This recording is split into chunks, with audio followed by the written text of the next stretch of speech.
അതിന് മുഖ്യമന്ത്രി പറഞ്ഞത് തന്നെയാണ് എൻ്റെ വിലയിരുത്തൽ. അപ്പുറത്തേക്ക് ഇപ്പോൾ ഞാൻ പറയുന്നില്ല. അത് പാർട്ടിയിൽ കൂടുതൽ ഘടകത്തിൽ ചർച്ച ചെയ്യട്ടെ. പക്ഷെ ഇപ്പോൾ മുഖ്യമന്ത്രി പറഞ്ഞെടുത്താണ് നിൽക്കുന്നത്. BJP-യുമായിട്ടൊരു അവീത ബന്ധത്തിന് കൃത്യമായ ധാരണക്ക് കളമൊരുക്കുകയായിരുന്നു എന്നുള്ളതാണ് സത്യം. അത് വെളിച്ചത്ത് വന്നപ്പോൾ ഇപ്പൊ ജയരാജൻ പ്രതിയായി, ജയരാജൻ ബലിയാടായി. ജയരാജനെ സംരക്ഷിക്കേണ്ട ഉത്തരവാദിത്വമൊന്നും കോൺഗ്രസ് പാർട്ടിക്കില്ല. പ്രകാശ് ജാവദേക്കറിനെ EP ജയരാജൻ കണ്ടത് പിണറായി വിജയൻ തള്ളി പറയുന്നില്ല, അവിടെ ന്യായീകരിക്കുകയാണ്. കണ്ടതുകൊണ്ടൊരു കുഴപ്പമില്ല, അത് അദ്ദേഹത്തിന് വേണ്ടിയിട്ടാണ് പോയത്. നമസ്കാരം. ദല്ലാൽ നന്ദകുമാറിനൊപ്പം പ്രകാശ് ജാവദേക്കറെ കണ്ട EP ജയരാജൻ ഇപ്പോഴും LDF കൺവീനറാണ്. അദ്ദേഹത്തിനെതിരെ ഒരു പരസ്യ ശാസന നടത്തിയ മുഖ്യമന്ത്രി പക്ഷേ ശാസിച്ചത് നന്ദകുമാറിനെ പോലുള്ളവരുടെ കൂട്ടുകൂടിയതിനാണ്. BJP-യിൽ ചേരാൻ ആഗ്രഹിക്കുകയും ഭീഷണിയെ തുടർന്ന് പിന്മാറുകയും ചെയ്തു എന്ന ശോഭാ സുരേന്ദ്രന്റെ ആരോപണത്തിൽ വസ്തുതയുണ്ട്. പിന്മാറിയിട്ടും വീണ്ടും പ്രകാശ് ജാവദേക്കർ EP-യെ കണ്ടത് എന്തിനാണ്? സ്വാഗതം സ്പെഷ്യൽ എഡിഷനിലേക്ക്. നമ്മളൊപ്പം അതിഥികളായി കോൺഗ്രസ് വക്താവ് അനിൽ ബോസ്, BJP വക്താവ് P. കൃഷ്ണദാസ്, ഇടത് സഹയാത്രികൻ അഡ്വക്കേറ്റ് ബൽദേവ് സച്ചിദാനന്ദൻ. ആദ്യം അഡ്വക്കേറ്റ് ബൽദേവിലേക്ക്. ബൽദേവ്, CPM എന്നൊരു പാർട്ടിയുടെ ചരിത്രത്തിൽ ഇത്രയും എംബറാസ്ഡ് ആയിട്ടുള്ള ഒരു സിറ്റുവേഷൻ ഉണ്ടായിട്ടുണ്ടാവില്ല. കാരണം അവരുടെ ഒരു കേന്ദ്ര കമ്മിറ്റി അംഗം BJP-യുടെ സംസ്ഥാന ചുമതലയുള്ള പ്രഭാരിയുമായി കൂടിക്കാഴ്ച നടത്തി. അതിനു മുമ്പ് ആലപ്പുഴയിലെ സ്ഥാനാർത്ഥി ശോഭാ സുരേന്ദ്രൻ ആരോപിക്കുന്നത് BJP-യിൽ ചേരാൻ വേണ്ടി ഡൽഹിയിലെത്തി ഭീഷണി തുടർന്ന് തിരികെ പോയി എന്നാണ്. ഇത്രയും ഗുരുതരമായ ആരോപണം ഒരു പാർട്ടിയുടെ ഇത്രയും ഉന്നത നേതാവിനെതിരെ ഉന്നയിക്കാൻ ഒരു എതിരാളി ധൈര്യപ്പെടുന്നത്, അത് തെറ്റാണെന്ന് തന്നെ വയ്ക്കുക, ധൈര്യപ്പെടുന്നതിന് പിന്നിൽ എന്തെങ്കിലും ഉണ്ടാവില്ലേ?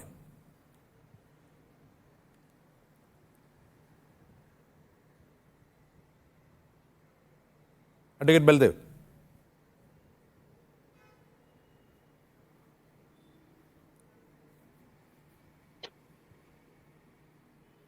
ഹലോ, കേൾക്കുന്നില്ല. ചോദ്യം കേൾക്കുന്നുണ്ടോ അഡ്വക്കേറ്റ് ബൽദേവ്? കേൾക്കുന്നില്ല.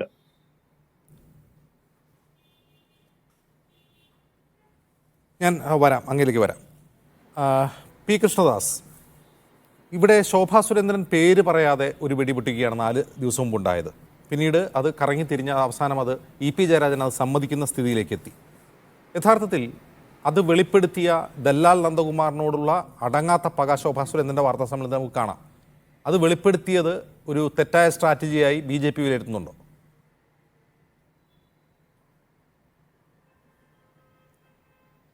അല്ല, BJP-ക്കകത്ത് UDF-ൽ നിന്നാണെങ്കിലും LDF-ൽ നിന്നാണെങ്കിലും മറ്റ് രാഷ്ട്രീയ പാർട്ടികളിൽ നിന്നാണെങ്കിലും നിരവധി നേതാക്കന്മാരും ആളുകളും അണികളും സാധാരണക്കാരായിട്ടുള്ള പ്രവർത്തകരും എല്ലാം പലപ്പോഴായി പല ഘട്ടങ്ങളിലായി, അത് തെരഞ്ഞെടുപ്പിൻ്റെ കാലഘട്ടത്തിലാണെങ്കിലും അതല്ലാതെയും നിരവധി ആളുകൾ BJP-യിലേക്ക് വന്നിട്ടുണ്ട്. അത് BJP-യുടെ പ്രവർത്തനത്തിൻ്റെ ഭാഗമായും അതോടൊപ്പം തന്നെ ശ്രീ നരേന്ദ്രമോദി അടക്കമുള്ള പ്രധാനമന്ത്രി കൊണ്ടുള്ള ആരാധനയുടെ ഭാഗമായും ആശയപരമായ വിശ്വാസത്തിൻ്റെയും എല്ലാം അടിസ്ഥാനത്തിൽ ആളുകൾ മാറി വന്നിട്ടുണ്ട്. നിരവധി നേതാക്കന്മാരുടെ മക്കൾ BJP-യുടെ ഭാഗമായി മാറിയിട്ടുണ്ട്. അവരെല്ലാം കോൺഗ്രസിൻ്റെ നേതാക്കന്മാരോ LDF-ലെ നേതാക്കന്മാരോ ആയിട്ട് ആളുകളുണ്ട്, MLA-മാരുണ്ട്, മന്ത്രിമാരുണ്ട്. അതൊക്കെ പല സംസ്ഥാനങ്ങളിൽ ആ സംസ്ഥാനങ്ങളുടെ സാഹചര്യത്തിനനുസരിച്ചും അതുപോലെ തന്നെ രാഷ്ട്രീയപരമായ കാലാവസ്ഥക്കനുസരിച്ചും ഉണ്ടാകുന്ന മാറ്റങ്ങൾക്കനുസരിച്ച് BJP-യിലേക്ക് പലരും വന്നിട്ടുണ്ട്. അതിൽ തെറ്റൊന്നും കാണേണ്ടതില്ല. ആശയപരമായി പ്രവർത്തിക്കുന്ന ഒരാൾക്ക് ആ ആശയം വിട്ട് മറ്റൊരാശയത്തെ സ്വീകരിച്ചുകൊണ്ട് മാറുന്നതിൽ യാതൊരു തെറ്റും BJP പ്രവർത്തകൻ എന്ന നിലയ്ക്ക് ഞാൻ കാണുന്നില്ല. BJP-യും അത് അങ്ങനെ കാണുന്നില്ല. അങ്ങനെ വരുന്നതിൽ രാഷ്ട്രീയപരമായൊരു തെറ്റും കാണേണ്ടതില്ല. അതിൻ്റെ പ്രധാനപ്പെട്ട കാരണം നമ്മുടെ രാജ്യത്തെ നിരവധി രാഷ്ട്രീയ പാർട്ടികളിൽ നിരവധി ആളുകൾ പല ഘട്ടങ്ങളിലായി പലപ്പോഴായി മാറി പ്രവർത്തിക്കുന്ന സാഹചര്യങ്ങൾ ഉണ്ടായിട്ടുണ്ട്. അത് പ്രവർത്തിക്കുന്ന സാഹചര്യത്തിൻ്റെ കുറവ് കൊണ്ടോ അതല്ലെങ്കിൽ ആശയത്തോടുള്ള ഏതെങ്കിലും തരത്തിലുള്ള വിരക്തി കൊണ്ടോ ആ ആളുകൾ മാറിപ്പോകുന്നതിൽ എന്താ തെറ്റുള്ളത്? അതിൽ തെറ്റൊന്നും കാണേണ്ടതില്ല. ഇവിടെ ഉണ്ടായിട്ടുള്ളത് ചില നേതാക്കന്മാരുമായി ചർച്ചകൾ നടന്നിരിക്കുന്നു. ആ ചർച്ചകൾ BJP-യുടെ സംസ്ഥാന നേതൃത്വത്തിലെ ചില ആളുകൾ അത് പുറത്തു പറഞ്ഞ സമയത്ത്, ശ്രീമതി ശോഭയടക്കമുള്ള ആളുകൾ ഇത് പുറത്തു പറഞ്ഞ സമയത്ത് അത് കൃത്യമായി ആരാണോ അങ്ങനെ ആ നിലപാടുകളുമായി മുന്നോട്ട് വന്നത് അവർ അത് തുറന്ന് സമ്മതിക്കുകയോ അല്ലെങ്കിൽ അങ്ങനെ ഒരു സംഭവം ഉണ്ടായിട്ടുണ്ട് എന്ന് പറയുകയോ ചെയ്യുന്ന സാഹചര്യം ഉണ്ടായി. അതിലൊന്നും രാഷ്ട്രീയത്തിൽ അതൊന്നും തെറ്റ് കാണേണ്ടതില്ല. നിരവധി ഘട്ടങ്ങളിൽ സാഹചര്യത്തിനനുസരിച്ച് ആളുകൾ സംസാരിക്കുകയോ അതല്ലെങ്കിൽ അവർക്ക് അവർ നിൽക്കുന്ന പ്രസ്ഥാനത്തിൽ നിന്ന് മാറി മറ്റൊരു പ്രസ്ഥാനത്തോടൊപ്പം ചെന്ന് പ്രവർത്തിക്കണം എന്ന ആഗ്രഹമുണ്ടാകുമ്പോൾ അങ്ങനെയെല്ലാം ചർച്ചകൾ നടത്തുന്നത് സ്വാഭാവികമായിട്ടുള്ള കാര്യങ്ങളാണ്. ചർച്ചകൾ നടക്കുന്നതിലും യാതൊരു തെറ്റും അസ്വാഭാവികതയൊന്നും കാണേണ്ട സാഹചര്യം നിലവിലെ കേരള രാഷ്ട്രീയ സാഹചര്യത്തിൽ ഇല്ല. അതിൻ്റെ പ്രധാനപ്പെട്ട കാരണം കോൺഗ്രസിൻ്റെ വളരെ മുതിർന്ന നേതാക്കന്മാർ, അതോടൊപ്പം തന്നെ നേതാക്കന്മാരുടെ മക്കളായിട്ട് നേതാക്കന്മാരായിട്ട് പ്രവർത്തിച്ചിരുന്ന ആളുകൾ, അങ്ങനെയുള്ള ആളുകൾ എത്രയോ പേർ ബി ജെ പിയിലേക്ക് വന്നിരിക്കുന്നു. ഇപ്പോൾ സി പി എമ്മിൽ നിന്ന് നേരത്തെ എത്രയോ ആളുകൾ ബി ജെ പിയിലേക്ക് വന്നിരിക്കുന്നു. സി പി എമ്മിൻ്റെ എം എൽ എ ആയിരുന്ന ആളുകൾ, ഇടതുപക്ഷത്തിൻ്റെ എം എൽ എ ആയിരുന്ന ആളുകൾ, സ്വതന്ത്ര എം എൽ എമാരായിരുന്നവർ, അതോടൊപ്പം തന്നെ കേരളത്തിൽ നേരത്തെ ഇടതുപക്ഷത്തിൻ്റെയും കോൺഗ്രസിൻ്റെയും എല്ലാം നേതൃത്വത്തിൽ ഇരുന്നിരുന്ന ആളുകൾ, എം പിയും എം എൽ എയും ഒക്കെ ആയിരുന്ന ആളുകൾ, അവരെല്ലാം ബി ജെ പിയിലേക്ക് വന്നിരിക്കുന്നു. അവരെല്ലാം ബി ജെ പിയുടെ പ്രവർത്തകരായോ അതല്ലെങ്കിൽ ബി ജെ പിയുടെ നേതാക്കന്മാരായോ ഇപ്പോഴും പ്രവർത്തിച്ചുകൊണ്ടിരിക്കുകയാണ്. അപ്പോൾ അങ്ങനെയുള്ള ആളുകളെ സ്വീകരിക്കുന്നതിൽ യാതൊരു തെറ്റും രാഷ്ട്രീയ പാർട്ടി എന്ന നിലയിൽ ബി ജെ പി കാണുന്നില്ല. അങ്ങനെ കാണേണ്ട ആവശ്യവും ഞങ്ങൾക്ക് നിലവിലെ സാഹചര്യത്തിലില്ല. കേരളത്തിൻ്റെ രാഷ്ട്രീയ സാഹചര്യം മാറുകയാണ്. കേരളത്തിന്റെ രാഷ്ട്രീയ സാഹചര്യം എന്റെ ക്വസ്റ്റ്യൻ അതായിരുന്നില്ല മുസ്താസ്, ആര് വരുന്നു പോകുന്നു എന്നുള്ളതല്ല, ആ വരാൻ ശ്രമിച്ചയാൾ പിന്നീട് പിന്തിരിഞ്ഞു എന്നാണ് ശോഭാ സുരേന്ദ്രൻ ആരോപിച്ചത്. അപ്പോൾ അത് വെളിപ്പെടുത്തിയത് ദല്ലാൽ നന്ദകുമാറാണ്. ആ വെളിപ്പെടുത്തിയത് നിങ്ങൾക്ക് തിരിച്ചടിയായോ?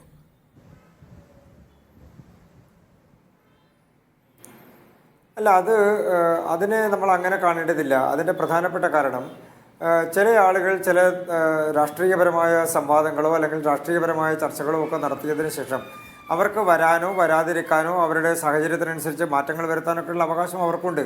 അത് ആരെങ്കിലും വെളിപ്പെടുത്തി അതിൻ്റെ ഒപ്പം അന്ന് ചർച്ചയിലുണ്ടായിരുന്നവരോ ഇനി അതല്ല അതുമായി ബന്ധപ്പെട്ടുകൊണ്ട് ആളുകളെ കാണാൻ വേണ്ടി സഹായിച്ചവരോ അപ്പോയിൻമെൻ്റ് എടുത്ത ആളുകളോ അങ്ങനെയുള്ള ആളുകൾ അവരേതെങ്കിലും കാര്യങ്ങൾ വിളിച്ചു പറഞ്ഞു എന്നുള്ളത് കൊണ്ട് വരാൻ നിശ്ചയിച്ച ആളുകളെ സംബന്ധിച്ചോ അല്ലെങ്കിൽ അത് എടുക്കാൻ നിശ്ചയിച്ച പാർട്ടിയെ സംബന്ധിച്ചോ യാതൊരു മാറ്റവും രാഷ്ട്രീയപരമായി ഇതിനകത്തുണ്ടാകാൻ വേണ്ടി പോകുന്നില്ല. എപ്പോൾ വേണമെങ്കിലും ബി ജെ പിയിലേക്ക് വരാൻ ഞങ്ങൾ ഏത് ആളുകൾ ബി ജെ പിയുടെ ആശയത്തോട് സ്വീകരിച്ചുകൊണ്ട് ബി ജെ പിയുടെ രാഷ്ട്രീയ നിലപാടുകൾ അംഗീകരിച്ചുകൊണ്ട് വരാൻ വേണ്ടി തയ്യാറാണോ അവരെയെല്ലാം ബി ജെ പി എക്കാലത്ത് സ്വീകരിച്ചിട്ടുണ്ട്, ഘടകകക്ഷികളായി സ്വീകരിച്ചിട്ടുണ്ട്, പാർട്ടിയിലേക്ക് തന്നെ സ്വീകരിച്ചിട്ടുണ്ട്. ഉദാഹരണത്തിന് കാശ്മീരിൽ PDP അടക്കമുള്ള പാർട്ടികളെ ഞങ്ങളോടൊപ്പം ചേർത്തുകൊണ്ട് സർക്കാർ ഉണ്ടാക്കാൻ വേണ്ടി നിലകൊണ്ടില്ലേ.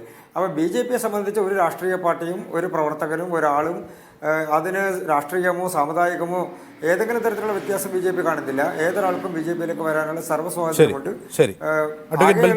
പ്രധാനപ്പെട്ട കാര്യം അവർ യോജിച്ച് കൂടിക്കാഴ്ച നടന്നു എന്നതിനപ്പുറം അതിന് മുമ്പ് തന്നെ കൂടിക്കാഴ്ച നടന്നതിന് മുമ്പ് തന്നെ ബി ജെ പിയിൽ ചേരാൻ വേണ്ടി ഡൽഹിയിലെത്തുകയും അപ്പോയിൻമെന്റ് എടുക്കുകയും പിന്നീട് ഭീഷണി തുടർന്ന് തിരികെ പോവുകയും ചെയ്ത ആളാണ് EP ജയരാജൻ എന്നാണ് ശോഭാ സുരേന്ദ്രൻ പേര് പരാമർശിക്കാതെ മുമ്പ് വിശദീകരിച്ചത്.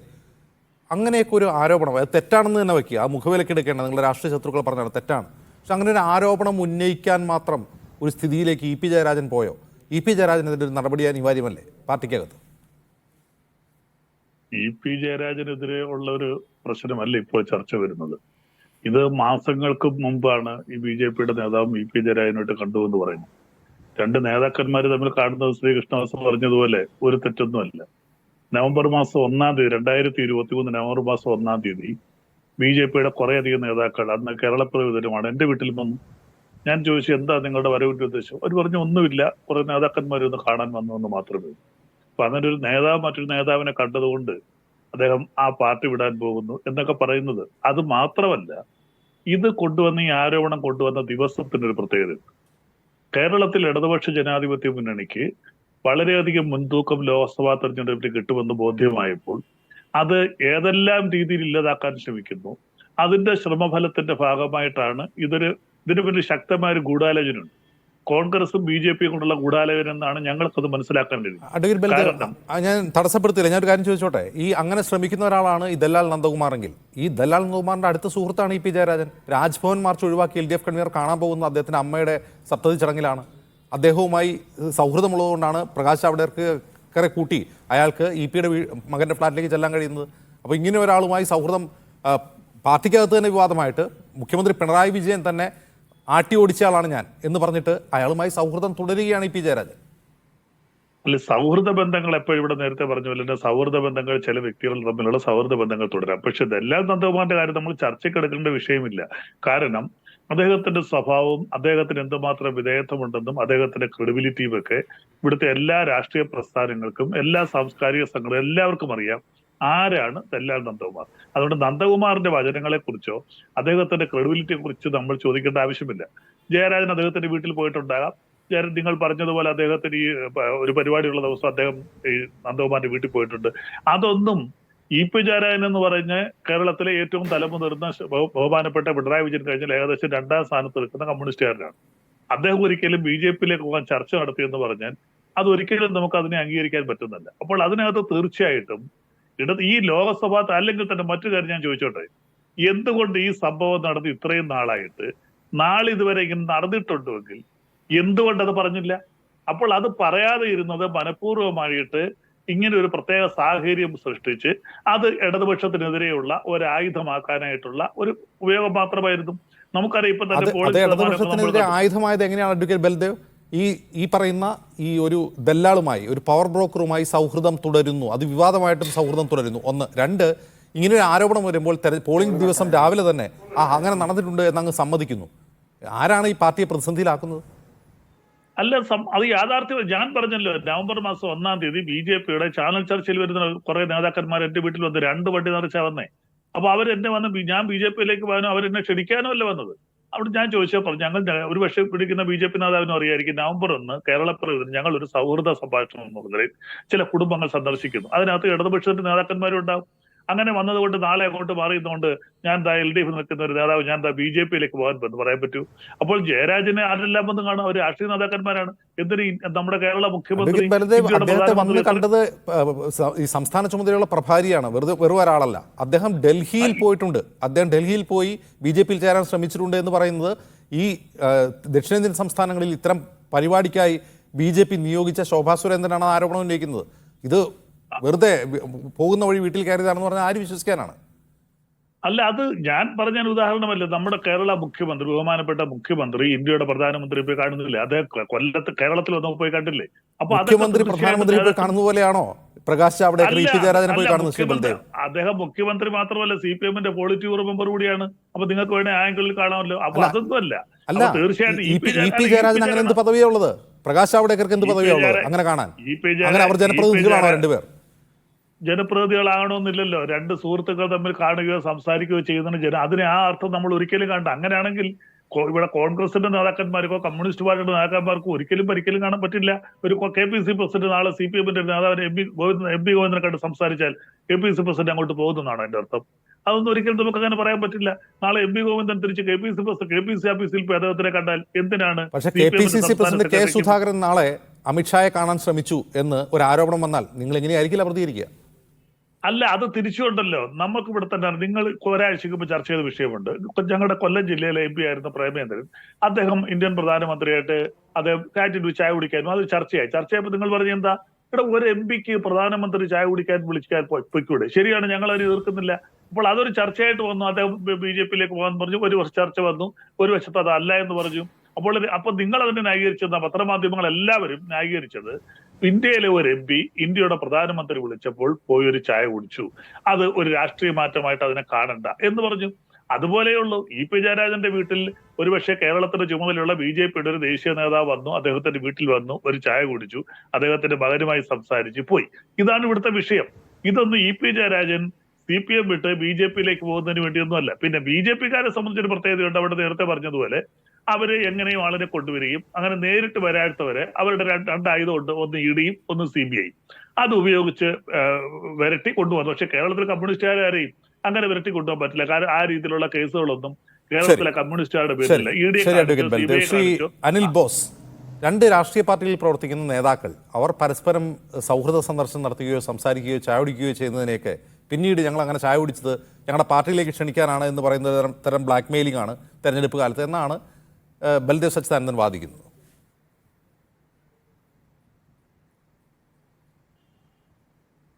അല്ല, അദ്ദേഹം പറഞ്ഞതിൽ നിന്ന് തന്നെ ഒരു കാര്യം വ്യക്തമല്ല. അദ്ദേഹം ഇവിടെ ഭംഗ്യന്തരേണ പരാമർശിച്ചത് NK പ്രേമേന്ദ്രൻ ക്യാൻറ്റീനിൽ പ്രധാനമന്ത്രിയെ കണ്ടു. എന്താ CPM എടുത്ത നിലപാട്? എന്താ ഈ ലോക്സഭാ തെരഞ്ഞെടുപ്പിൽ NK പ്രേമേന്ദ്രൻ എടുത്ത CPM-ഉം ഇടതുപക്ഷ മുന്നണിയും എടുത്ത ക്യാമ്പയിൻ? എത്ര രൂക്ഷമായിട്ടാണ് പ്രേമേന്ദ്രനെ ആക്ഷേപിച്ചത്?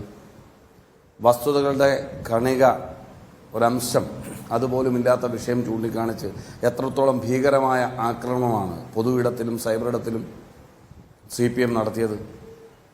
കേരള പൊതുസമൂഹത്തോട് മാപ്പ് പറയാൻ തയ്യാറാണോ CPM? പ്രേമചന്ദ്രനെ ആക്ഷേപിച്ചതിന് പൊതുസമൂഹത്തോട് മാപ്പ് പറയാൻ തയ്യാറാണോ CPM? ആണെങ്കിൽ ആ വാദഗതിയോട് ഞാൻ യോജിക്കാം. അപ്പോൾ അതിനവർ തയ്യാറല്ല. ഞാൻ ചോദിക്കട്ടെ, ദല്ലാളിൻ്റെ കാര്യം വിട്. തിരുവനന്തപുരത്ത് മത്സരിച്ച കേന്ദ്രമന്ത്രിയായിട്ടിരിക്കുന്ന രാജീവ് ചന്ദ്രശേഖറുമായി വ്യാപാര ബന്ധം അല്ലെങ്കിൽ വ്യവസായ ബന്ധമുണ്ട് എന്ന് പൊതുസമൂഹത്തിൽ LDF കൺവീനർ EP ജയരാജനെതിരെ ആക്ഷേപം ഉയർന്നു വന്നില്ലേ? എന്താ CPM എടുത്ത നിലപാട്? ആക്ഷേപം മാത്രമല്ല, അത് അദ്ദേഹം ശരിയാണെന്ന് സമ്മതിക്കുകയും ഇവർ ചെയ്തിട്ടുണ്ട്. ആക്ഷേപം മാത്രമല്ല, അത് സമ്മതിക്കുകയും അംഗീകരിച്ചു. ചെയ്തിട്ടുണ്ട്. അല്ല, ഞാൻ ചോദിക്കുന്നത് ഈ CPM അത് സമ്മതിച്ചിരുന്നോ? അജിം സർ, നമ്മൾ പറയുന്ന കാര്യം നിങ്ങളൊന്ന് കേൾക്കൂ. CPM അത് സമ്മതിച്ചിരുന്നോ? NK പ്രേമേന്ദ്രന്റെ വിഷയത്തിൽ CPM എടുത്ത നിലപാട് എന്താണ്? അതവർ പിൻവലിച്ച് കേരളത്തിലെ പൊതുസമൂഹത്തോട് മാപ്പ് പറയുമോ? ഒന്നാമത്തെ ചോദ്യം. രണ്ടാമത്തെ ചോദ്യം, രാജീവ് ചന്ദ്രശേഖറുമായി EP ജയരാജനുള്ള വ്യവസായ ബന്ധം, അതുമായി ബന്ധപ്പെട്ട് തുടക്കത്തിൽ EP ജയരാജൻ പരസ്യമായി അംഗീകരിക്കുന്നത് വരെ എന്ത് നിലപാടാണ് CPM എടുത്തത്? ഒളിച്ചു വയ്ക്കാനും മറയ്ക്കാനുമുള്ള ശ്രമം, വിഭ്രാന്തി, അതല്ലേ കാണിച്ചിരുന്നത്?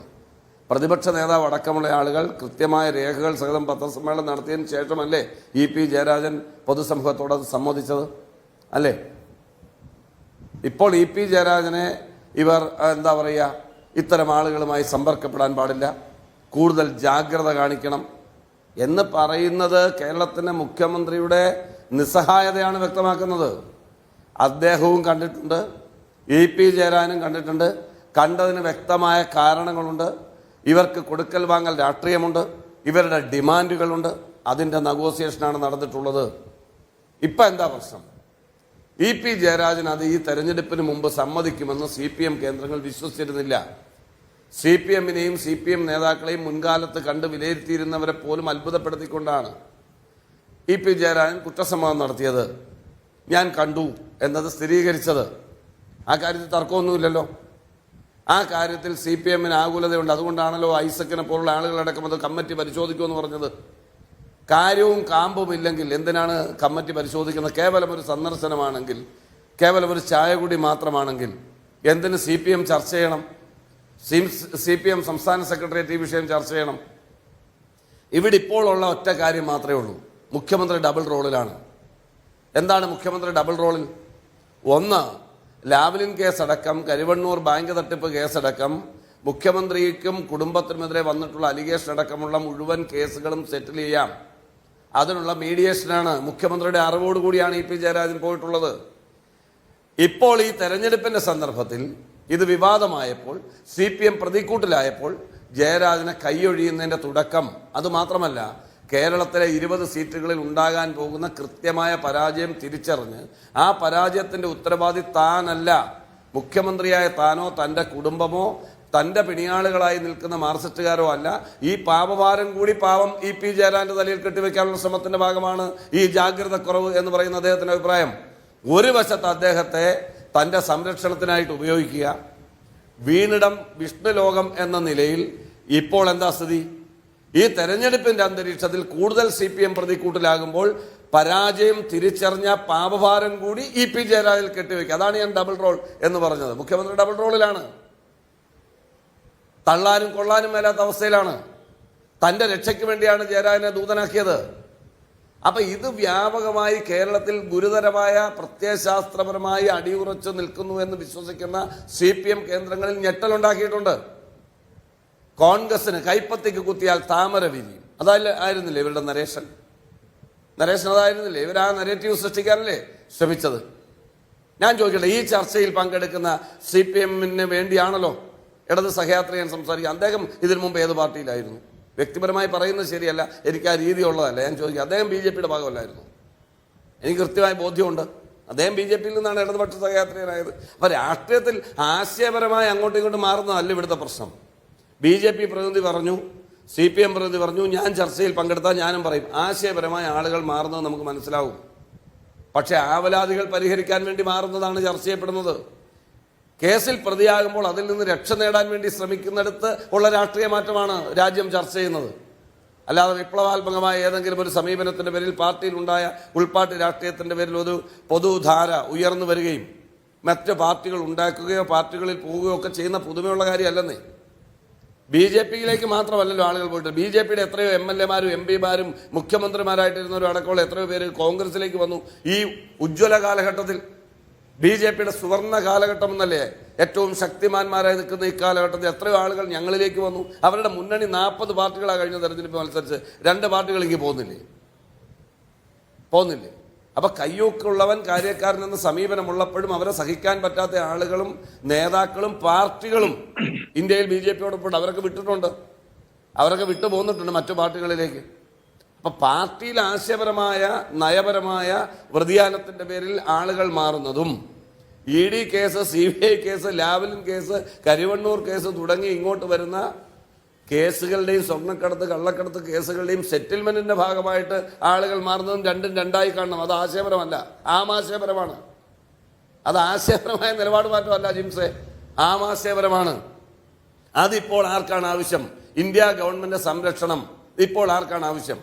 കേരളത്തിലെ പ്രതിപക്ഷത്തിനാണോ ഭരണപക്ഷത്തിനാണോ? കേരളത്തിലെ പ്രതിപക്ഷത്തിനാണോ ഭരണപക്ഷത്തിനാണോ കേന്ദ്ര സർക്കാരിന്റെ പിൻബലം ഇപ്പോൾ ആവശ്യം? ആർക്കെതിരെയാണ് അലിഗേഷൻസ് നിൽക്കുന്നത്, കേസുകൾ നിൽക്കുന്നത്, ആക്ഷേപങ്ങൾ നിൽക്കുന്നത്, അന്വേഷണങ്ങൾ നടക്കുന്നത്? അപ്പൊ അത്തരം കാര്യങ്ങൾ സെറ്റിൽ ചെയ്യേണ്ടത് ആർക്കാണ് ആവശ്യം? ശരി. അതിൽ ഒന്നാമത്തെ ആവശ്യക്കാരൻ കേരളത്തിലെ മുഖ്യമന്ത്രിയാണെങ്കിൽ ആ മുഖ്യമന്ത്രിയെ സംരക്ഷിക്കുന്നതിന്റെ ഭാഗമായിട്ട് തന്നെയാണ് EP ജയരാജന്റെ ഇടപെടലുകൾ എന്ന് ഞാൻ വിശ്വസിക്കുന്നു. അദ്ദേഹത്തിന്റെ രാഷ്ട്രീയ മാറ്റം ആളുകൾ സംശയിക്കുന്നത് എന്തുകൊണ്ടാണ്? രാഷ്ട്രീയ മാറ്റത്തെക്കുറിച്ചുള്ള ചർച്ചകൾ ഉയർന്നു വരുന്നത് നമ്മളാണോ പറഞ്ഞത്? കോൺഗ്രസ് ആണോ പറഞ്ഞത്? കോൺഗ്രസ് പാർട്ടിയാണോ ഇത്തരമൊരു ആക്ഷേപം കൊണ്ടുവന്നത്? ഉത്തരവാദിത്തപ്പെട്ട BJP-യുടെ പാർലമെന്റ് സ്ഥാനാർത്ഥിയാണ് CPM-ന്റെ ഉത്തരവാദിത്തപ്പെട്ട നേതാവിനെതിരെ കേന്ദ്ര കമ്മിറ്റി അംഗം കൂടിയായ EP-ക്കെതിരെ ആക്ഷേപം ഉന്നയിച്ചിട്ടുള്ളത്. ആക്ഷേപങ്ങൾ അദ്ദേഹം ശരിവെച്ചെന്നേ. പിന്നെ അവർ ചായ കുടിച്ചപ്പോൾ എന്ത് സംസാരിച്ചില്ല എന്നുള്ളത് വരും ദിവസങ്ങളിൽ നമുക്ക് കാണാം. ശരി ശരി. CPM-ന്റെ സെക്രട്ടറി നടക്കാൻ പോകല്ലേ. ശ്രീ പി കൃഷ്ണദാസ്, ഇവിടെ അനിൽ ബോസ് ചൂണ്ടിക്കാട്ടുന്നത് ആശയപരമായ മാറ്റം കൊണ്ട് ഒരാൾ ഒരു പാർട്ടി മാറുന്നതൊക്കെ മനസ്സിലാക്കും, കാരണം അത് സൈദ്ധാന്തികമായ ഐഡിയോളജിക്കലായിട്ടുള്ള മാറ്റങ്ങളാണ്. പക്ഷേ EP-യുടെ കാര്യത്തിൽ നോക്കൂ, EP അങ്ങനെ സൈദ്ധാന്തികമായ മാറ്റം വരുത്തിയതായിട്ട് അദ്ദേഹം പറഞ്ഞിട്ടില്ല. പക്ഷെ നിങ്ങൾ ശ്രമിച്ചത് എപ്പോഴാണ് എന്നുള്ളത് പ്രധാനമാണ്. അദ്ദേഹത്തെ പാർട്ടി മാറ്റാൻ നിങ്ങൾ ശ്രമിക്കുന്നത് എപ്പോഴാണ്? വൈദേകം റിസോർട്ടിനെതിരെ പാർട്ടിക്കകത്ത് അദ്ദേഹത്തിനെതിരെ അലിഗേഷൻ ഉയരുന്നു, സംസ്ഥാന കമ്മിറ്റി അത് ചർച്ച ചെയ്യുന്നു, P ജയരാജനാണ് ആരോപണം ഉന്നയിക്കുന്നത്. അതേ തുടർന്ന് തൊട്ടുടനെ തന്നെ IT വകുപ്പ് ആ വൈദേകം റിസോർട്ടിൽ റെയ്ഡ് നടത്തുന്നു. റെയ്ഡ് നടത്തി മാസങ്ങൾക്കുള്ളിൽ BJP-യുടെ ഒരു കേന്ദ്ര സഹമന്ത്രിയുടെ കമ്പനി നിരാമയ റിസോർട്ട്സ് ആ റിസോർട്ടിൽ പങ്കാളിയാകുന്നു. ഇപ്പോൾ നമ്മളിത് ചർച്ച ചെയ്യുമ്പോഴും അവരുടെ വെബ്സൈറ്റിൽ നിരാമയ വൈദേകം റിസോർട്ട് എന്ന് തന്നെയാണ് അതിൻ്റെ പേര്. എന്നിട്ട് പിന്നെ ഈ സംഭവങ്ങളൊക്കെ നടക്കുമ്പോഴാണ് ഈ ചർച്ച നടക്കുന്നത് വിചാരിക്കുക. അപ്പോൾ ഒരാൾ വൾണറബിളായി നിൽക്കുന്ന ഏതെങ്കിലും തരത്തിൽ അദ്ദേഹത്തെ കേസിൽ കൊടുക്കാനോ അദ്ദേഹത്തിൻ്റെ പാർട്ടിയിൽ എന്തെങ്കിലും നടപടി ഉണ്ടാകുമോ എന്നറിയുമ്പോഴോ ഒക്കെ അവരെ പിടിച്ചു കൊണ്ടുപോവുക, പാർട്ടിയിലേക്ക് ക്ഷണിക്കുക എന്നുള്ളത് എന്ത് പ്രത്യയശാസ്ത്ര മാറ്റമാണ് പി കൃഷ്ണദാസ്?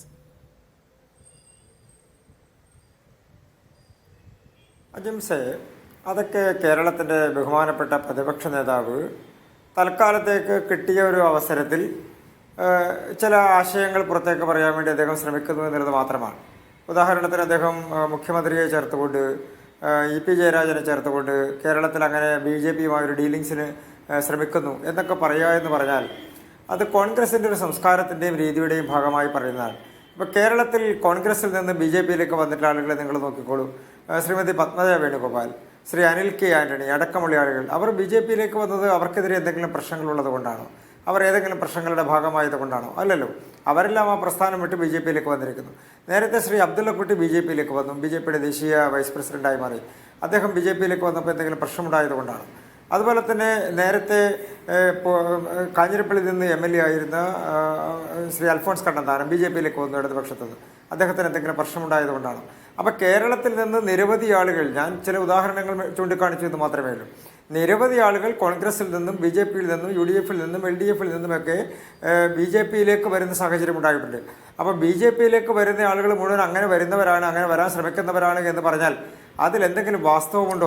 മുഴുവൻ ആളുകളല്ല, EP-യുടെ കാര്യത്തിൽ പ്രത്യേകിച്ച് പറയുകയാണ്. EP ജയരാജന്റെ കാര്യത്തിൽ ഞാൻ ചൂണ്ടിക്കാട്ടിയ കാര്യങ്ങൾ സത്യമല്ലേ?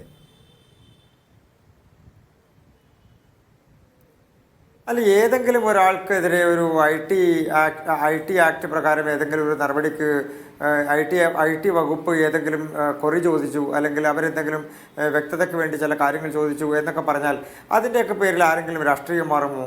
അതിൻ്റെയൊക്കെ പേരിൽ ആരെങ്കിലും പാർട്ടി വിടുമോ? അതൊന്നും എനിക്കറിയില്ല.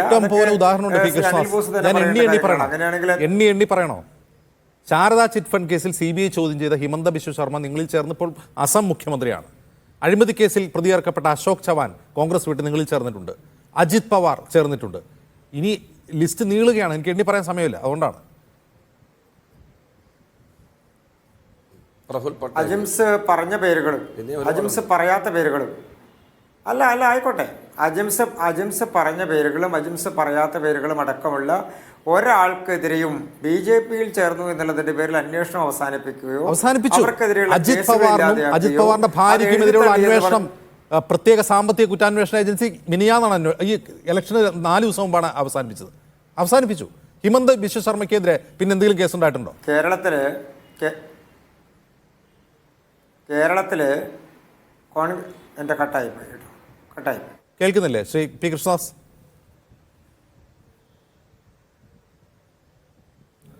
ഓക്കെ, ഞാൻ അങ്ങയിലേക്ക് മടങ്ങി വരാം.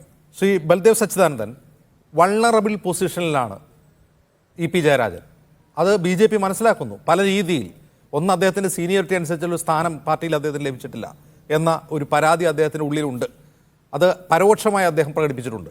മറ്റൊന്ന്, ഈ നിരാമയ വൈദേകം റിസോർട്ടുമായി ബന്ധപ്പെട്ട് പാർട്ടിക്കകത്തും പുറത്തും ഉയർന്ന ആരോപണങ്ങൾ. ഈ 2 കാരണങ്ങൾ കൊണ്ട് തന്നെ BJPയിലേക്ക് അദ്ദേഹത്തെ കൊണ്ടുപോകാൻ അദ്ദേഹത്തിൻ്റെ വൾണറബിലിറ്റി ഒരു സാധ്യത മുന്നോട്ട് വയ്ക്കുന്നുണ്ട്. അപ്പോൾ ഈ വൾണറബിലിറ്റി BJP ഉപയോഗിച്ചു. അതിന് EP വശംവദനായി. ഇത് മുഖ്യമന്ത്രി അറിയാതെയാണ്. കാരണം മുഖ്യമന്ത്രിയുടെ വളരെ പ്രിയപ്പെട്ട ഒരാളാണ് EP ജയരാജൻ. അദ്ദേഹത്തിന് ഒരു CPMലെ സെക്കൻഡ് ഇൻ കമാൻഡൻ്റാണ്. അദ്ദേഹം മന്ത്രിസഭയിൽ ഉണ്ടായിരുന്നപ്പോൾ 2ാമനായിരുന്നു. അങ്ങനെ ഒരാളെ പ്രകാശ് ജാവ്ദേക്കർ കാണുമ്പോൾ അതിന് കണ്ടതിന് എന്താ കുഴപ്പമെന്ന് മുഖ്യമന്ത്രി ചോദിക്കുന്നതിൽ പ്രശ്നമില്ലേ ബൽദേവ്? ഇവിടെ ബഹുമാനപ്പെട്ട അനിൽ ബോസ് 3-4 കാര്യങ്ങൾ പറഞ്ഞു. ഒന്ന്, EP ജയരാജനെതിരെയുള്ള വൈദേഹം റിസോർട്ട് നമ്മൾ ഈ ചാനലിൽ തന്നെ പലപ്പോഴും ചർച്ച ചെയ്തതാണ്.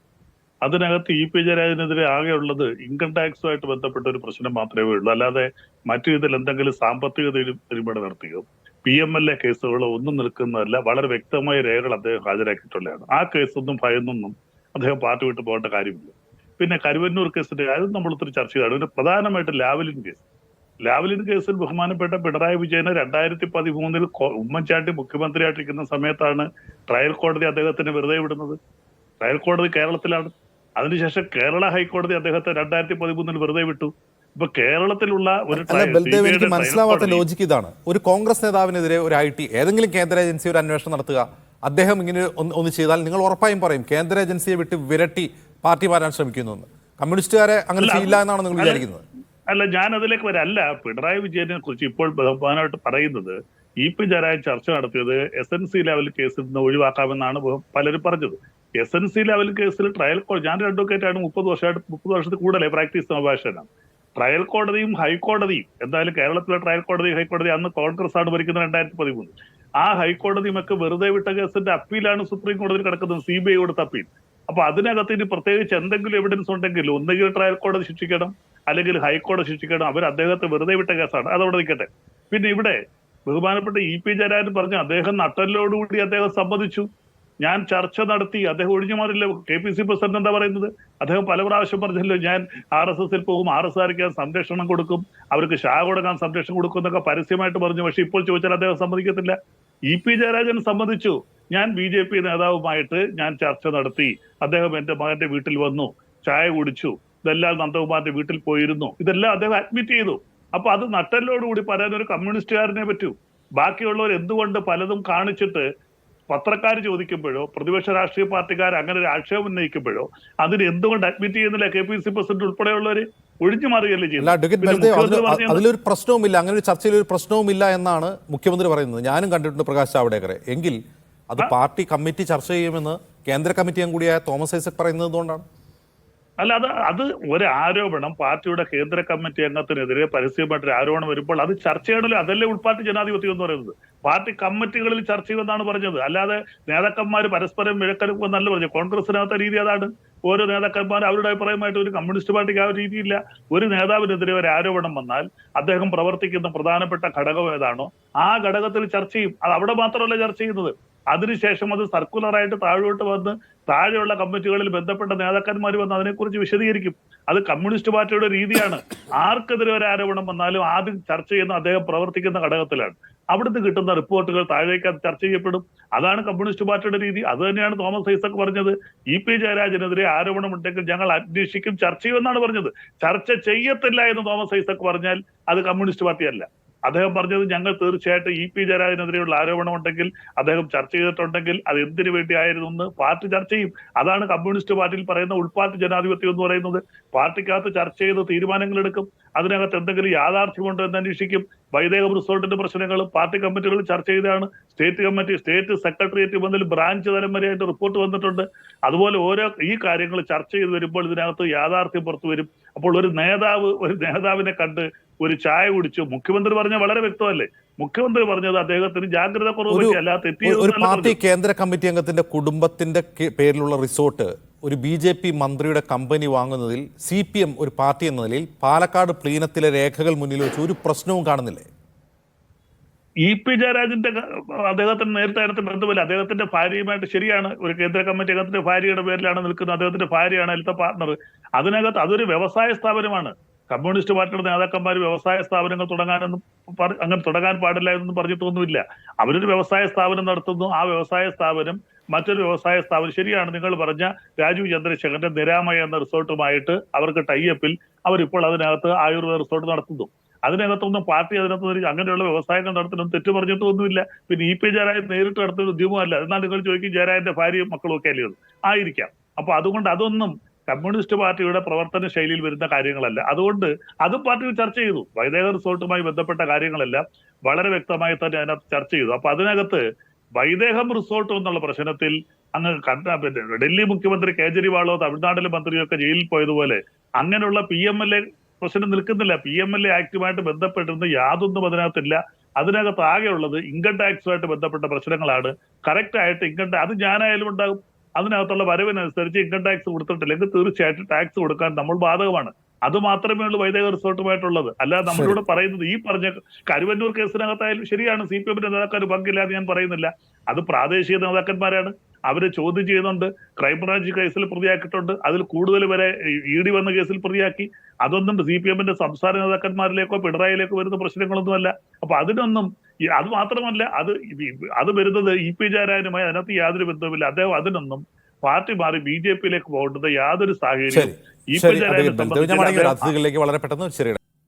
അനിൽ ബോസ്, ഈ ഇ.പി. ജയരാജനെ തന്നെ BJP-യിലേക്ക് കൊണ്ടുവരിക എന്നുള്ളതാണ് BJP സമിതി ഒരു ബിഗ് ക്യാച്ച്. കാരണം ഒരു CPM-ന്റെ കേന്ദ്ര കമ്മിറ്റി അംഗമാണ്. അത്രയും വലിയൊരു ആളെ കൊണ്ടുവരിക എന്ന് പറഞ്ഞാൽ അവരെ സംബന്ധിച്ച് വലിയ കാര്യമാണ്. പക്ഷേ അത് അദ്ദേഹം ചെയ്തിട്ടില്ല ഇതുവരെ. മുമ്പ് നടന്നൊരു കാര്യമാണ്.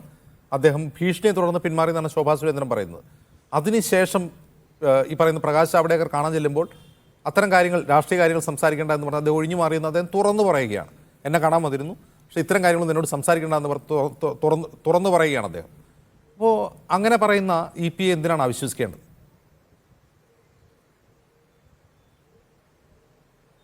ഞാൻ ഈ ചർച്ചയിൽ ഞാൻ മനസ്സിലാക്കിയതും ഈ ചർച്ച തുടങ്ങിയതും ഇ.പി. ജയരാജൻ പ്രകാശ് ജാവ്ദേക്കറുമായി കൂടിക്കാഴ്ചയുമായി ബന്ധപ്പെട്ടാണ്. കേസിൻ്റെ കാര്യങ്ങളുമായി ബന്ധപ്പെട്ട് ഞാൻ ഈ ചർച്ചയിലൊന്നും പറഞ്ഞില്ല.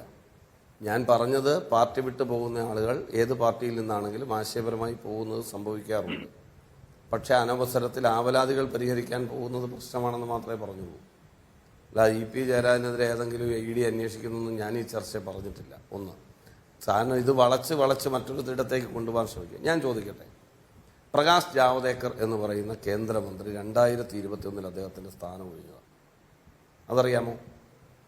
അദ്ദേഹത്തിന് ഇപ്പോൾ ഉള്ളത് കേരളത്തിൻ്റെ ചുമതലയാണ്, രാഷ്ട്രീയ ചുമതലയാണ്, പാർട്ടി ചുമതലയാണ്. ഈ പാർട്ടി ചുമതലയുള്ള ആളും പിണറായി വിജയനുമായിട്ട് പലവട്ടം കൂടിക്കാഴ്ച നടത്തിയിട്ടുണ്ടെന്ന് പറയുന്നത് എന്താണ് കാര്യം? എനിക്ക് മനസ്സിലായില്ല. ഇന്ത്യ സഖ്യത്തിലെ ഏതെങ്കിലും പാർട്ടിയുടെ ചുമതലക്കാർ കണ്ടു എന്ന് പറഞ്ഞാൽ നമുക്ക് മനസ്സിലാവും. അജിംസിന് മനസ്സിലാകുന്നുണ്ട്. 2021 ശേഷം കേന്ദ്രമന്ത്രിയല്ലാത്ത പ്രകാശ് ജാവ്ദേക്കറെ പലവട്ടം കണ്ടു എന്ന് പറയുന്ന മുഖ്യമന്ത്രി എവിടെ വെച്ച് കണ്ടു, എന്തിനു കണ്ടു? BJP-യുടെ സംഘടനാ ചുമതല സംസ്ഥാനത്ത് വഹിക്കുന്ന ആളും പിണറായി വിജയനുമായിട്ട് എന്താണ് ഡീൽ? അത് വ്യക്തമാക്കണം CPM. അതാണ് വ്യക്തമാക്കേണ്ടത്. കേരളം അറിയാൻ ആഗ്രഹിക്കുന്നതാണ്. ഇത് ചെറിയ കാര്യമല്ല. കേവലം ഒരു കൂടിക്കാഴ്ചയോ കടലമിഠായി കഴിക്കലോ അല്ല, ഒരു ചായ കൂടിയല്ല. അങ്ങനെ നമ്മൾ നിസ്സാരവൽക്കരിച്ചതിനെ കാണരുത്. CPM പോലെ ഫാസിസ്റ്റ് രാഷ്ട്രീയത്തിനെ ചെറുക്കുന്നുവെന്ന് നാഴികയ്ക്ക് 40 വട്ടം പ്രസംഗിക്കുന്ന പാർട്ടിയുടെ മുഖ്യമന്ത്രി BJP-യുടെ സംഘടനാ ചുമതല പ്രകാശ് ജാവ്ദേക്കർ കേന്ദ്രമന്ത്രി ആയിരിക്കുമ്പോൾ കാണുന്നതും പിണറായി വിജയൻ മുഖ്യമന്ത്രി ആയിരിക്കുമ്പോൾ കാണുന്നതും അല്ല പ്രശ്നം. BJPയുടെ കേരളത്തിന്റെ ചുമതലയുള്ള സംഘടനാ ചുമതല വഹിക്കുന്നയാളെ എന്തിന്, മന്ത്രിയല്ലാത്ത പ്രകാശ് ജാവ്ദേക്കറെ എന്തിന് പിണറായി വിജയൻ കണ്ടു, എന്തിന് EP ജയരാജൻ കണ്ടു? അത് പ്രശ്നമാണ്. അത് ചെറിയ കാര്യമല്ല. അത് കേവലം ഒരു വിവാഹ ചടങ്ങിൽ വെച്ച് കണ്ടതല്ല. പേഴ്സണലായിട്ടുള്ള വിസിറ്റാണ്. ജയരാജൻ അറിയാതെയാണോ ജയരാജനുള്ള സമയം നോക്കി അദ്ദേഹത്തിൻ്റെ മകൻ്റെ ഫ്ലാറ്റിൽ ചെന്നു എന്ന് പറയുന്നത്? ആണോ? വെറുതെ അങ്ങോട്ട് നടന്നു പോകുന്ന വഴിക്ക് കാറ് കൊണ്ട് നിർത്തിയിട്ടോ എന്നാൽ ജയരാജൻ നമ്മുടെ സുഹൃത്താണ്, ഒന്ന് കയറിക്കളയാമെന്ന് വിചാരിക്കാൻ ഇവരേത് സ്കൂളിലാണ് ഒന്നിച്ച് പഠിച്ചത്, ഏത് പാർട്ടിയിലാണ് ഒന്നിച്ച് പ്രവർത്തിച്ചത്? പറയണ്ടേ?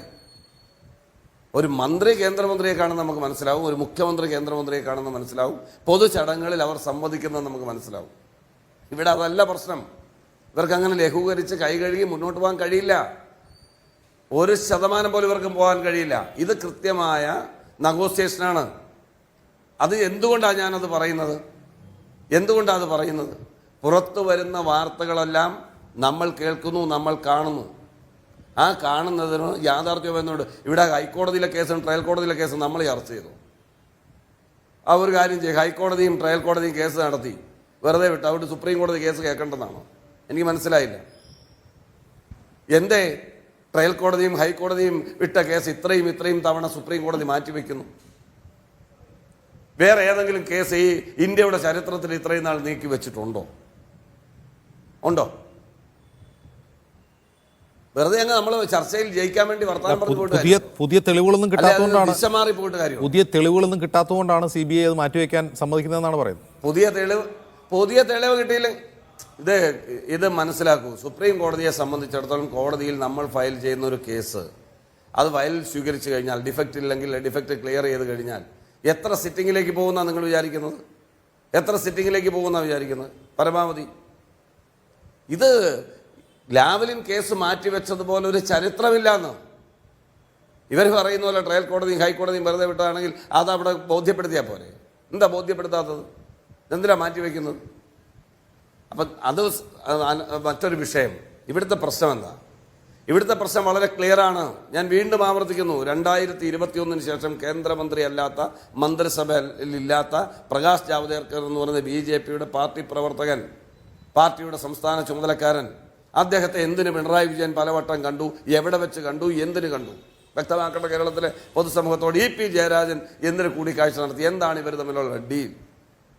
എന്ത്? ഇന്ത്യൻ പ്രധാനമന്ത്രി കേരളത്തിൽ വന്നിട്ട് പറയുന്നത് 20 ഒരു സ്ഥലവും നെറ്റിയിൽ പോറാൻ കിട്ടത്തില്ലെന്ന് ബോധ്യമുള്ള ഒരു സംസ്ഥാനത്ത് വന്ന് ഇന്ത്യയുടെ പ്രധാനമന്ത്രി പ്രസംഗിക്കുകയാണ്, ഞങ്ങൾ ഇവിടെ അക്കൗണ്ട് തുറക്കും എന്ന് പറയുമ്പോൾ അതിൻ്റെ പിന്നാലെ ജാവ്ദേക്കറുമായി കൂടിക്കാഴ്ച നടത്തുമ്പോൾ രാജീവ് ചന്ദ്രശേഖറുമായി ബിസിനസ് ബന്ധം മാത്രമല്ല രാഷ്ട്രീയമായി അദ്ദേഹത്തെ സഹായിക്കാൻ ശ്രമിക്കുന്ന സ്റ്റേറ്റ്മെന്റുകൾ EP ജയരാജന്റെ ഭാഗത്തുനിന്ന് വരുമ്പോൾ അത് ചർച്ച ചെയ്യപ്പെടും. കേരളം CPM എന്ന് പറയുന്നത് കപട വിപ്ലവകാരികളുടെ കൂടാരമാണ് എന്ന് കേരളം തിരിച്ചറിയുന്ന നിമിഷങ്ങളിലൂടെയാണ് ജയരാജൻ, ജാവ്ദേക്കർ, പിണറായി വിജയൻ കൂടിക്കാഴ്ചകളും അതിനോടനുബന്ധിച്ച് നടക്കുന്ന ചർച്ചകളും കേരളത്തെ ബോധ്യപ്പെടുത്തുന്നത്. അതാണ് പ്രശ്നം. അതിനെക്കുറിച്ചാണ് മറുപടി പറയേണ്ടത്. നമ്മൾ പറഞ്ഞല്ലോ തോമസ് ഐസക്ക് വെറുതെ പറഞ്ഞാണോ? ഇവിടെ ഇപ്പോൾ നടക്കാൻ പോകുന്നത് ഞാൻ പറയാം. സംസ്ഥാന സെക്രട്ടേറിയറ്റ് കൂടി EP ജയരാജനെതിരെ നടപടിയെടുക്കുന്ന സ്ഥിതിയിലേക്ക് വരും. ഈ കേരളത്തിൽ ഇടതുപക്ഷ മുന്നണിക്ക് തിരിച്ചടി ഉണ്ടായത് പിണറായി വിജയനും കുടുംബവും കാരണമല്ല, അത് EP ജയരാജൻ കാരണമാണ് എന്ന് വരുത്തി തീർത്ത് തന്നെ രക്ഷിക്കാൻ പോയ ആളെ ചതിച്ച് ഒന്നുകൂടി എന്താ പറയാ മരണപ്പെട്ടയാളെ വീണ്ടും ഒന്നുകൂടി കൊല്ലാൻ ശ്രമിക്കുന്ന 51 വെട്ടുവെട്ടിയ രീതിയുടെ ഭാഗമായി വീണ്ടും EP ജയരാജനെ, അദ്ദേഹത്തിന് ഭീഷണിയുണ്ടെന്ന് പറയുന്നത് ശരിയായിരിക്കും, ഈ ദൗത്യം വിജയിക്കാതെ വരികയും ഇപ്പോൾ വന്ന പ്രതിസന്ധിയിൽ നിന്നും മറികടക്കാൻ EP ജയരാജന്റെ ജീവന് സംരക്ഷണം കൊടുക്കേണ്ട സാഹചര്യത്തിലാണ് പ്രതിപക്ഷ പാർട്ടിയായി നമ്മൾ ഇരിക്കുന്നത്. അദ്ദേഹത്തോടുള്ള സഹതാപം കൊണ്ടല്ല ഞാൻ ഈ ചർച്ചയിൽ സംസാരിക്കുന്നത്. ഇപ്പൊ EP ജയരാജന്റെ ജീവൻ സംരക്ഷിക്കേണ്ട ചുമതല ഈ കേരളത്തിലെ പ്രതിപക്ഷ പാർട്ടികളുടെ കൂടി ഉത്തരവാദിത്വമായി മാറുകയാണ്. മനസ്സിലായില്ലേ? ഇത് മുഖ്യമന്ത്രിയെ രക്ഷിക്കാൻ വേണ്ടി നടത്തിയിട്ടുള്ള നീക്കുപോക്കാണ്. ആ നീക്കുപോക്കിൽ അത് പുറത്തു വന്നപ്പോൾ തെരഞ്ഞെടുപ്പ് സാഹചര്യത്തിലാണ് അത് പുറത്തു വരുന്നത്. ആ സാഹചര്യത്തിൽ ഇപ്പോൾ കൈ കഴുകാനുള്ള ശ്രമമാണ് മുഖ്യമന്ത്രി നടത്തുന്നത്. നിങ്ങൾ നോക്കിക്കോ, ഇതിന്റെ പാവഭാരം മുഴുവൻ EP ജയരാജന്റെ തലയിൽ കെട്ടിവെച്ച് കേരളത്തിൽ തോൽവിയും ഈ കേസുകളും ഇതെല്ലാം അദ്ദേഹത്തിന് തുല്യം ചാർത്തി കൊടുക്കാൻ പോകുന്ന നിമിഷങ്ങളിലൂടെയാണ് കേരളം കടന്നു പോകുന്നത്. നമ്മൾ ഈ വിഷയം ചർച്ച ചെയ്യുമ്പോൾ മറ്റു രീതിയിലേക്ക് വഴിതിരിച്ചു വിട്ടിട്ടൊന്നും ഒരു കാര്യവുമില്ല. വളരെ കൃത്യമായി പറയാൻ ആഗ്രഹിക്കുന്നു, CPM പഴയ CPM അല്ല, പഴയ CPM അല്ല. CPM ദേശീയ നേതൃത്വത്തിന് പോലും സഹിക്കാൻ കഴിയാത്ത നിലയിൽ BJP എന്ന് പറയുന്ന ഫാസിസ്റ്റ് ശക്തികളുമായി കൂട്ടുകെട്ടുണ്ടാക്കി കുതിരക്കച്ചവടം നടത്തുന്നതിന് യാതൊരു മടിയുമില്ലാത്ത ഒരു സംഘം ആളുകളുടെ കൂടാരമാണ് ഇന്ന് കേരളത്തിലെ മാർക്സിസ്റ്റ് പാർട്ടി. ശരി, പി കൃഷ്ണദാസ് അല്ലെന്ന് പറയട്ടെ, ഒരു പി കൃഷ്ണദാസ് ബോധ്യപ്പെടുത്തട്ടെ. വിമാനത്തിനകത്ത് ഒരു നിമിഷം, പി കൃഷ്ണദാസ്, ഈ വിമാനത്തിനകത്ത് വെച്ച് മുഖ്യമന്ത്രിക്കെതിരെ 2 യുവാക്കൾ മുദ്രാവാക്യം വിളിച്ചപ്പോൾ ആ യുവാക്കളെ കായികമായി നേരിടാൻ തയ്യാറായ ഒരാളാണ് EP ജയരാജൻ. അദ്ദേഹത്തിൻ്റെ പ്രായം എത്രയാണ്? 78 വയസ്സോ മറ്റുമുണ്ട്. ആ പ്രായത്തിലും അദ്ദേഹം കായികമായി അവരെ നേരിട്ട ഒരാളാണ്. അതായത് മുഖ്യമന്ത്രിയോട് അത്രമാത്രം വൈകാരികമായ ബന്ധം സൂക്ഷിക്കുന്ന, പിണറായി വിജയനോട് അത്ര വൈകാരിക ബന്ധം സൂക്ഷിക്കുന്ന ഒരാളാണ് EP ജയരാജൻ. ആ EP ജയരാജനെ മാത്രമായി നിങ്ങൾ BJPയിലേക്ക് കൊണ്ടുപോകാൻ ശ്രമിച്ചതാണ് ഈ ചർച്ച എന്ന് ആരെ എങ്ങനെ വിശ്വസിക്കാനാണ്? അതൊരു ഡീലിൻ്റെ ഭാഗമാണെന്നുള്ള പ്രതിപക്ഷത്തിൻ്റെ ആരോപണം കുറെ കൂടി വിശ്വാസയോഗ്യമല്ലേ? അജിംസ്, കഴിഞ്ഞ സെഗ്മെൻറ്റിൽ നിങ്ങളുടെ സാങ്കേതിക തടസ്സം മൂലം എനിക്ക് പൂർത്തിയാക്കാൻ കഴിഞ്ഞിരുന്നില്ല. അജിംസ് ചോദിച്ച കഴിഞ്ഞ സെഗ്മെൻറ്റിലെയും ഇപ്പോഴത്തെയും പ്രധാനപ്പെട്ട ചോദ്യം ഒരേ ആംഗിളിൽ തന്നെ ഉള്ളതാണ്.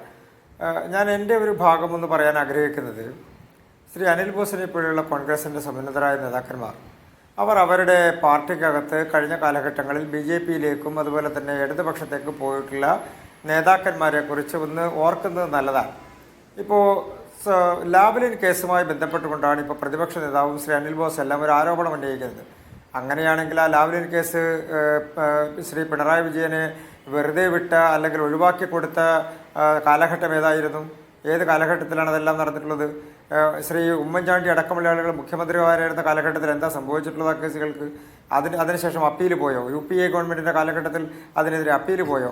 BJP വന്നപ്പോഴല്ലേ ഇത് അപ്പീൽ പോയത്? അപ്പോൾ അതുമായി ബന്ധപ്പെട്ടുകൊണ്ട് ഏതെങ്കിലും തരത്തിൽ പുകമറ സൃഷ്ടിക്കാൻ നിങ്ങൾ ശ്രമിച്ചാലൊന്നും നടക്കാൻ പോകുന്ന കാര്യങ്ങളല്ല. മറ്റൊന്ന്, സോളാർ കേസ് എങ്ങനെയാണ് സെറ്റിൽ ചെയ്ത് തരുന്നത്? സോളാർ കേസിൽ എത്രയോ ആരോപണങ്ങൾ ഉണ്ടായിരുന്നു. അത് എവിടെ ആവിയായി? 38 തവണ മാറ്റിവെക്കാനിടയായ സാഹചര്യം എന്താണ്? നിയമപരമായ സാഹചര്യം എന്താണ്? 38 തവണ മാറ്റിവെക്കുന്നു. ഈ ഇന്ത്യൻ ജുഡീഷ്യറിയുടെ ചരിത്രത്തിൽ ഇങ്ങനൊരു കേസ് മാറ്റിവെച്ചതായിട്ട് അറിയില്ല എന്നാണ് അനിൽ ബോസ് പറയുന്നത്. അജിംസ്, അതൊക്കെ അനിൽ ബോസിന് കേസിനെ സംബന്ധിച്ച് അറിയാത്തത് കൊണ്ടാണ്. എത്രയോ കാലങ്ങൾ കേസുകൾ കെട്ടിക്കിടക്കുന്ന സാഹചര്യം ഉണ്ടാകുന്നു. അതിന്റെ തെളിവുകൾ കിട്ടുന്നത് വരെ പ്രോസിക്യൂഷൻ നീട്ടിക്കൊണ്ടുപോകുന്നു. ഈ അപ്പീൽ പോയതിന് പിറകെ വല്ല അന്വേഷണം CBI നടത്തി തെളിവ് കിട്ടാൻ അജിംസ് എന്നോട് ആ ചോദ്യം ചോദിക്കുന്നതിന് മുമ്പ് അനിൽ ബോസിനോട് ചോദിക്കേണ്ടത് എങ്ങനെയാണ് ആ കേസ് അട്ടിമറിക്കപ്പെട്ടത് എന്നുള്ളതാണ്. അത് അട്ടിമറിക്കപ്പെട്ടത് ഇല്ലാതെയാക്കി കഴിഞ്ഞിരിക്കുകയാണ്. അതിന് വീണ്ടും ഉയർത്തിക്കൊണ്ടുവരേണ്ട സ്ഥിതിയിലാണുള്ളത്. ആ കേസ് ഇല്ലാതെയാക്കി കഴിഞ്ഞു. അത് 10 വർഷമായി ഭരിക്കുന്നു. നിങ്ങളുടെ ഒരു എതിരാളിയായ ഒരു മുഖ്യമന്ത്രി ആയ ഒരു CPI നേതാവിനെതിരെ ഉള്ളൊരു കേസ്, ആ കേസിൽ അപ്പീൽ പോയിരിക്കുകയാണ്. എന്നിട്ട് ഈ 10 കൊല്ലമായിട്ട് നിങ്ങൾക്ക് അന്വേഷിക്കാനോ പുതിയ തെളിവ് കണ്ടെത്താനോ കഴിയാതെ അതിങ്ങനെ മാറ്റി വെച്ച് രാഷ്ട്രീയമായി സമ്മർദ്ദം ചെലുത്തുകയാണ് നിങ്ങളെന്ന് ആരോപിച്ചാൽ ശരിയല്ലേ? അല്ല, ആ ഒരു കേസിൽ തൂങ്ങി അജിംസ് ഇത്ര ചോദ്യം ചോദിക്കണമെന്നില്ല. അതുകൊണ്ടാണ് ഞാൻ പ്രധാനപ്പെട്ട കാര്യം പറഞ്ഞത്. ആ കേസ് അട്ടിമറിക്കപ്പെട്ട് അതിൽ നിന്ന് മുഖ്യമന്ത്രി അടക്കമുള്ള ആളുകളെ ഒഴിവാക്കാനുള്ള സാഹചര്യം ഉണ്ടായത് ആരുടെ കാലഘട്ടത്തിലാണെന്ന് ഞാൻ ചോദിക്കുന്നത്. കോടതിയാണല്ലോ വെറുതെ വിട്ടത്. കോടതിക്ക് മുമ്പിൽ അതിൽ വിചാരണ നടന്ന് ഇതിൽ തെളിവൊന്നുമില്ല എന്ന് കണ്ട് വെറുതെ വിട്ടതാണ്. നിങ്ങൾ പറയുന്നത് അതിൽ അപ്പീൽ പോയിട്ടുണ്ട്. ഓക്കെ, ഈ അപ്പീൽ പോയി കഴിഞ്ഞാൽ പിന്നെ അത് അപ്പീലൊരു നടപടി ഉണ്ടാവണ്ടേ? കേസ് പുനരന്വേഷിക്കണ്ടേ? അല്ലെങ്കിൽ വീണ്ടും വാദം കേൾക്കണ്ടേ? അങ്ങനെ എന്തെങ്കിലും ചെയ്യണ്ടേ? ഇതൊന്നും ഉണ്ടാവുന്നില്ലല്ലോ. ഞാനതാ നിങ്ങളോട് പറഞ്ഞത്. നിങ്ങൾ ഒരേ കേസിൽ തന്നെ ഇതേ ചോദ്യങ്ങൾ തന്നെ ചോദിച്ചുകൊണ്ടിരുന്നിട്ട് കാര്യമില്ല. ആ കേസിന്റെ ആ നെല്ലും പതിരും തിരിച്ച് അത് ഇല്ലാതെയാക്കാനുള്ള എല്ലാ ശ്രമവും നടത്തിയവരാണ് UPA ഗവൺമെന്റിന്റെ ഭരണകാലഘട്ടത്തിൽ. ഒരുമിച്ചായിരുന്നു പിണറായി വിജയനെ രക്ഷപ്പെടുത്തിയെന്ന് വെക്കുക. ഓക്കെ, നിങ്ങൾ എന്തുകൊണ്ട് 10 കൊല്ലമായിട്ടൊന്നും ചെയ്തില്ല? എന്തായത്? ഞാനതാ പറഞ്ഞത്. ആ കേസിന്റെ പിറകെ നമ്മൾ അതിന്റെ വിചാരണ നടക്കുന്നത് കോടതിക്കകത്ത് ആണല്ലോ. അതുപോലെ തന്നെ അതിന്റെ അപ്പീൽ ഹിയറിംഗ് നടക്കുന്ന കോടതിക്കകത്താണല്ലോ. അതിൽ അനിൽ ബോസ് എന്തിനാ എത്ര വേവലാതിപ്പെടുന്നത്? അതിന്റെ ഹിയറിംഗ് നടക്കുമ്പോൾ എന്ത് സംഭവിക്കും നമുക്ക് നോക്കിയിരുന്ന് കാണാം. കോടതിയിൽ BJPയുടെ സ്റ്റാൻഡ് എന്താണ്? CBIയുടെ വക്കീൽ ഹാജരാകുന്നില്ല. CBIയുടെ വക്കീൽ ഹാജരാവാൻ വയ്യ. അല്ല, ഞാൻ അജിംസിനോട് നമ്മൾ തമ്മിലൊരു നല്ല ടേംസിലല്ലേ സംസാരിക്കുന്നത്. അതെ. അപ്പോൾ അതാ ഞാൻ പറഞ്ഞത്, ഒരു കേസ് ഇല്ലാതെയാക്കിയതിന് ശേഷം അതിൻ്റെ അപ്പീൽ കൊണ്ടുവന്ന് അത് ഹിയറിംഗിന് എടുപ്പിക്കുന്നതിന് മുൻപ് അതിൽ ഏതെങ്കിലും തരത്തിലുള്ള തെളിവുകൾ ഈ പ്രതികളെ ശിക്ഷിക്കാൻ വേണ്ടി ഉണ്ടോ എന്നുള്ള അന്വേഷണം നടത്തിക്കൊണ്ടിരിക്കുന്ന സമയത്ത്, അല്ലെങ്കിൽ അന്വേഷണം നടത്തുക എന്ന് പറഞ്ഞാൽ CBI അന്വേഷണമല്ല, അതിൽ അഭിഭാഷകർ അതുമായി ബന്ധപ്പെട്ടുള്ള കാര്യങ്ങൾ പരിശോധിക്കുകയായിരിക്കും. CBI 10 കൊല്ലമായ കേസിൽ എന്ത് ചെയ്യണം? ഞാൻ അങ്ങയുടെ സമയത്തിൽ ഇടപെട്ടില്ലല്ലോ.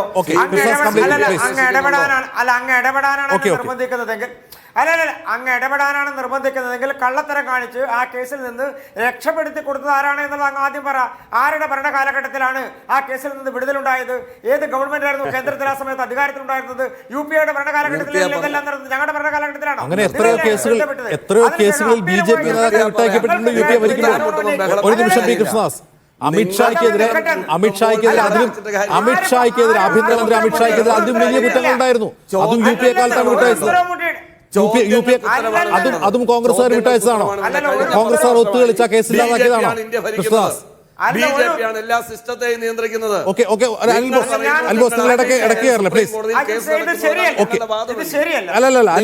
അൽബോസ് ഇടയ്ക്ക് സംസാരിക്കരുത്. ഒറ്റ കാര്യം കൃഷ്ണദാസ്, അമിത്ഷായ്ക്കെതിരെ ഇതിലും വലിയ ഗുരുതരമായ കേസുണ്ടായിരുന്നു UPA കാലത്ത്. അദ്ദേഹത്തെ വിട്ടയച്ചു കോടതി. അത് കോൺഗ്രസ്സുകാർ നിങ്ങൾക്ക് വേണ്ടി ഒത്തുകളിച്ചാണോ?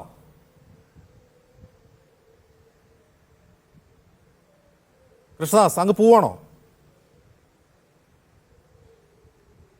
ഓക്കെ, എന്തായാലും അദ്ദേഹം ഈ ഇടയ്ക്ക് കയറിയതിൽ പ്രതിഷേധിച്ചാണ് അദ്ദേഹം ചർച്ചയിൽ നിന്ന് ഒഴിവാകുമെന്ന് തോന്നുന്നു. എന്തായാലും ബൽദേവ് സച്ചിദാനന്ദൻ, ഇക്കാര്യത്തിൽ ഒരു നടപടി പാർട്ടിയിൽ നിന്നുണ്ടാവുമെന്ന് നിങ്ങൾ കരുതുന്നുണ്ടോ EP ജയരാജനെതിരെ? ഞാൻ അതിലേക്ക് വരാം. ഒരു കാര്യം ഒന്ന് പറഞ്ഞിട്ട് ഞാൻ അതിലേക്ക് വരാം. 2006 യങ് ലായേഴ്സ് അസോസിയേഷൻ ശബരിമലയിൽ സ്ത്രീകളെ കയറ്റണമെന്നും പറഞ്ഞൊരു പെറ്റീഷൻ ഫയൽ ചെയ്തതാണ്. അതിനുശേഷം 65 പെറ്റീഷൻസ് അവിടെ വന്നു. ഈ 65 പെറ്റീഷനുടെ 2018 സെപ്റ്റംബർ 18 ജസ്റ്റിസ് ബോധെ, ഗവായി, സൂര്യകാന്ത് ഇവരുടെ വിധി വന്നു. ആ വിധിക്കെതിരെയാണ് നമുക്കറിയാം കേരളത്തിൽ പ്രശ്നമൊക്കെ ഉണ്ടാക്കിയതും 2019 ചെയ്തതും. അപ്പൊ തന്നെ 6 വർഷം കഴിഞ്ഞു. ഇപ്പൊ 2006 മുതലുള്ള കേസുകൾ ശബരിമലയെ ബന്ധപ്പെട്ട് സുപ്രീം കോടതിയുടെ ഫുൾ 9 അംഗ ബെഞ്ചിന്റെ പരിഗണനയിൽ ഇരിക്കുകയാണ്. ഇത് 2017 SNC ലെവലിൽ കേസ് സുപ്രീം കോടതിയിൽ ചെല്ലുന്നു. ഇപ്പൊ 18 വർഷമായിട്ടുള്ള ഒരു കേസ് അവിടെ, ഞാനത് ബഹുമാനപ്പെട്ട അനിൽ ബോസിനെ ഓർമ്മിപ്പിച്ചു എന്നുള്ളതേ ഉള്ളൂ. ഇതിനേക്കാൾ പഴക്കമുള്ള കേസുകൾ വേറെ കോടതിയിൽ കിടക്കുന്നു. അതവിടെ നിൽക്കട്ടെ. ഈ കേസിന് നമ്മളിപ്പോൾ ചർച്ച ചെയ്യുന്ന വിഷയത്തിൽ എനിക്ക് ഒരു കാര്യം എടുത്തു പറയാനുള്ളത്, എന്തുകൊണ്ട് ഈ വിഷയം ഈ തിരഞ്ഞെടുപ്പ് ദിവസം തന്നെ അന്നും അതിന്റെ തലേന്നുമായിട്ട് ഉന്നയിച്ചു? ഇത് നേരത്തെ എത്രയോ പ്രാവശ്യം ഇതിനകത്ത് ഈ ചർച്ച നടന്നുവെന്നും ബഹുമാനപ്പെട്ട ശോഭാ സുരേന്ദ്രൻ അറിയാം, മറ്റു പലർക്കും അറിയാമായിരുന്നു, ദല്ലാൽ നന്ദകുമാറിന് അറിയാമായിരുന്നു. അപ്പോൾ തീർച്ചയായിട്ടും ദല്ലാൽ നന്ദകുമാറും എല്ലാം വന്ന് ഇങ്ങനെ കാര്യങ്ങൾ പറയുമ്പോൾ നമ്മൾ അതിനെ ആ ഒരു ആംഗിളിൽ കാണും. എന്തുകൊണ്ടാണ് ഈ ഇലക്ഷൻ വന്ന് വോട്ട് ചെയ്യുന്നതിന് 4-5 മണിക്കൂറിന് മുമ്പ് ഈ ആരോപണങ്ങൾ പുറത്തുവിട്ടു? ഇത് നേരത്തെ എന്തുകൊണ്ട് ഇത് കേരളത്തിന്റെ രാഷ്ട്രീയ മണ്ഡലത്തിൽ ചർച്ചയ്ക്കെടുത്തില്ല? അപ്പോൾ ഇതിനകത്ത് പ്രധാനമായിട്ട് ഒരു രാഷ്ട്രീയ ലക്ഷ്യമുണ്ട്, രാഷ്ട്രീയ ഗൂഢാലോചനയുണ്ട്. ആ ലക്ഷ്യത്തിന്റെയും ഗൂഢാലോചനയുടെയും ഫലമാണ് തീർച്ചയായിട്ടും ഇലക്ഷന്റെ തലേന്ന് മുമ്പ് സൂചിപ്പിച്ചതാണ്. നമുക്ക് സമയം അവസാനിക്കുകയാണ്. വളരെ നന്ദി ശ്രീ ബൽദേവ് സച്ചിദാനന്ദൻ, ശ്രീ അനിൽ ബോസ്, ശ്രീ P. കൃഷ്ണദാസ്.